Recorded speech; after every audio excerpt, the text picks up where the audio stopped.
আধুনিক ভারতের পথিকৃৎ বলা হয় রাজা রামমোহন রায়কে। আর যিনি বিদ্যার সাগর ঈশ্বরচন্দ্র বন্দ্যোপাধ্যায় আধুনিক যুগে বিভিন্ন সংস্কারমূলক কাজ করেছেন। তার মধ্যে দুটি ইম্পর্টেন্ট সংস্কার হলো সতীদাহ প্রথা এবং বিধবা বিবাহ। এই দুটি সামাজিক ব্যাধির বিরুদ্ধে রুখে দাঁড়াতে দুই মহাপুরুষের যথেষ্ট কালঘাম ছুটেছিল।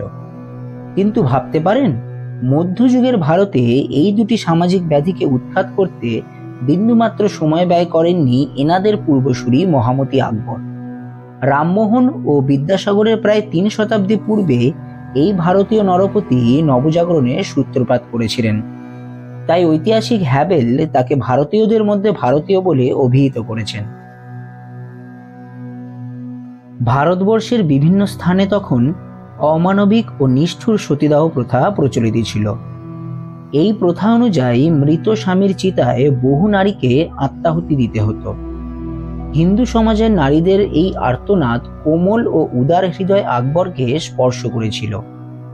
তিনি এই প্রথাকে রুদ্ধ করার উদ্দেশ্যে এক আইন জারি করেন এবং এই আইনে বলা হয়, কোনো বিধবাকে তার স্বামীর সঙ্গে জোর করে সহমৃতা হতে বাধ্য করা যাবে না। সতীদাহ প্রথা বন্ধ করার উদ্দেশ্যে এই মহান সম্রাট শুধু আইন করেই কর্তব্য শেষ করেননি, এই আইন যাতে যথাযথ পালিত হয় তার জন্য তিনি প্রত্যেকটি শহরে পরিদর্শক নিযুক্ত করেছিলেন। তাদের দায়িত্ব ছিল কোনটি ইচ্ছাকৃত আর কোনটি বলপূর্বক সতী ঘটতে চলেছে তা নিরূপণ করা। কোতোয়ালকেও কঠোর নির্দেশ দেওয়া হয়েছিল সতীদাহ প্রথা বন্ধ করার জন্য। এমনকি সম্রাট স্বয়ং এক রাজপুত অগ্নিদগ্ধ মহিলাকে শ্মশান থেকে রক্ষা করেছিলেন।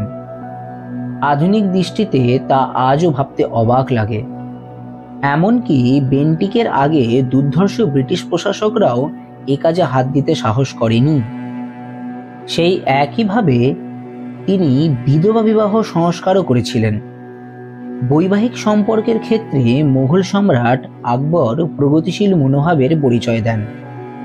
আকবর হিন্দু সমাজের মধ্যে প্রচলিত বাল্যবিবাহ প্রথাও বন্ধ করতে চেষ্টা করেছিলেন এবং সামাজিক যে সমস্ত নিয়ম সুস্থ জীবনের বিকাশের পক্ষে অনুকূল সেগুলিকেও উৎসাহ দান করেছিলেন।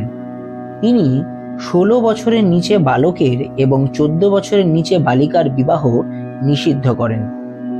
তুরবেক নামক এক শ্রেণীর কর্মচারী নিয়োগ করেন এবং তাদের ওপর এই বিষয়ে দৃষ্টি রাখার ভার অর্পণ করেন।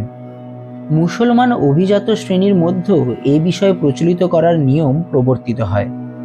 এমনকি তিনি একজন যুবকের সঙ্গে কোনো প্রৌঢ়া মহিলার বিবাহ নিষিদ্ধ করেন।